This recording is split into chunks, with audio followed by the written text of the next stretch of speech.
Dhanurasana, donc l'arc. Donc nous allons arriver dans des postures dans flexion arrière, donc qui sont assez intenses, donc pas accessibles à tout le monde, hein. Je vais donner une version simplifiée quand même. Donc on va déjà voir ensemble la forme la plus costaud. On commence naturellement sur le ventre, le front au sol, la version la plus intense, les jambes ensemble.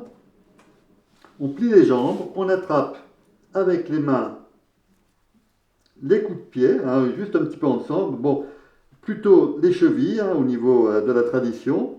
Les pouces, attention, disons, ne sont pas autour des pieds, hein, ils sont à côté des doigts. Voilà.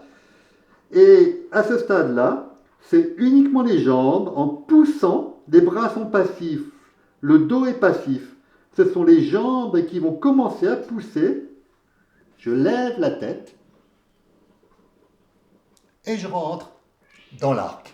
Voilà, donc posture très intense naturellement, hein, très intéressante, hein, décongestionne le foie notamment, hein, et naturellement tout ce qu'on a déjà vu sur les postures vers l'arrière, les surrénales, le foie, pancréas, etc.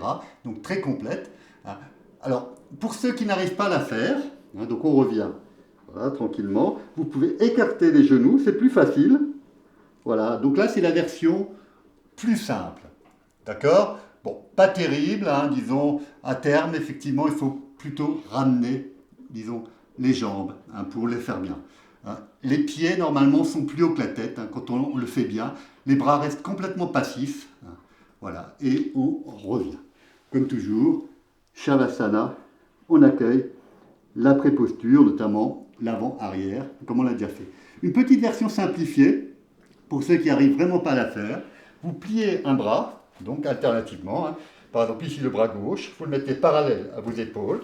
En dessous de vos épaules, vous soulevez, vous regardez devant vous.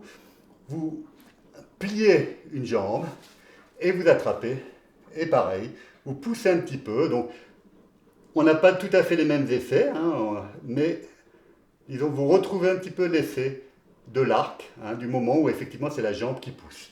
Et naturellement, on revient au sol, on fait la même chose de l'autre côté, donc version simplifiée hein, pour cet arc.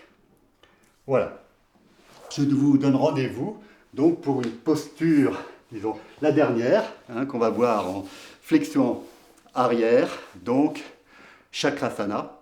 Alors là, la roue, hein, donc c'est celle qui va être la plus intense.